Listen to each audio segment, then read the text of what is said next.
भ्रष्टाचार, बेईमानी, लूट और ये सरकारी कर्मचारियों की तरफ से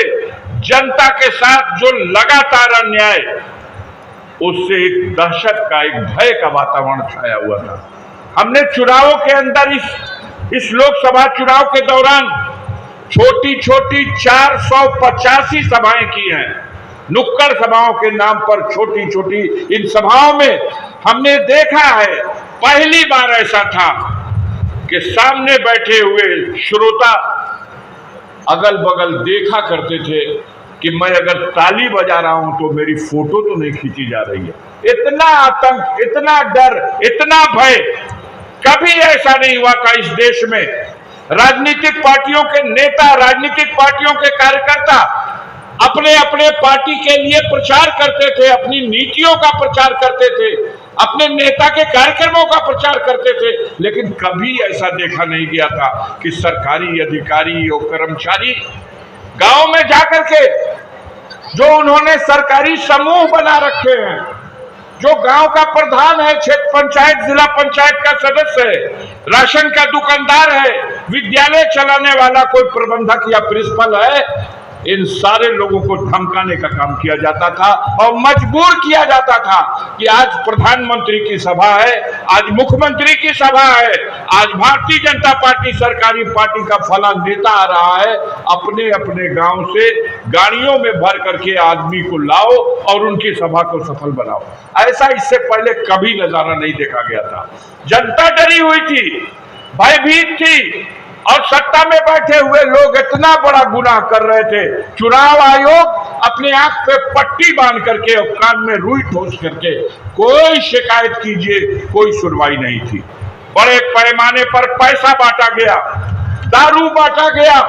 1400 से ज्यादा समाजवादी पार्टी के कार्यकर्ताओं को लाल कार्ड थमा दिया गया। आप बूथ पर नहीं जाओगे, अगर जाओगे तो वोट देके वापस लौट जाओगे, तुम्हें बूथ पर रहने का अपने गांव में अधिकार नहीं है। ऐसे दहशत के माहौल में, ऐसे डर के माहौल में मैं आभार प्रकट करना चाहता हूं माननीय ओम प्रकाश सिंह जी का। मैं आभार प्रकट करना चाहता हूं उनके प्रतिनिधि मन्नू सिंह का, बंद करने का काम किया। आपने देख रहे थे एक तरफ देश का पूरा मीडिया, हमारे देश का मीडिया उत्तर प्रदेश में तो एक सीट समाजवादी पार्टी को देने को तैयार नहीं था। 80 में 80 सीट की बात करने वालों, कालिक पोत दिया है उत्तर प्रदेश की गरीब जनता ने, उत्तर प्रदेश के किसानों ने तुम्हारे मुंह में कालिक पोत दिया। जिसको तुम एक सीट नहीं दे रहे थे, वो पार्टी एक दिन में सिर्फ 4 तारीख की गणना के बाद इतने बड़े विशाल भारत में तीसरी सबसे बड़ी पार्टी के रूप में उभर कर सामने आ गई। और जिस उत्तर प्रदेश पर सबसे ज्यादा भारतीय जनता पार्टी को नाज है, सबसे ज्यादा इसको अपना शानदार किला समझती है, उस किले में ऐसी सेल लगाया कि आज हम दावे के साथ कह सकते हैं कि यहां पर सरकार जरूर भारतीय जनता पार्टी की है।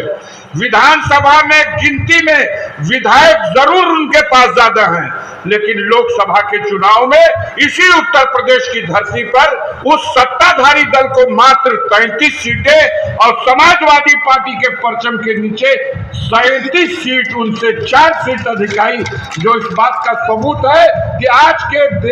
आज की तिथि में इस उत्तर प्रदेश की जनता के फैसले से सत्ताधारी दल अल्पमत में आ चुका है और समाजवादी पार्टी की उत्तर प्रदेश में बहुमत बन चुकी है। ये प्रयोग करना पड़ेगा 27 तारीख में।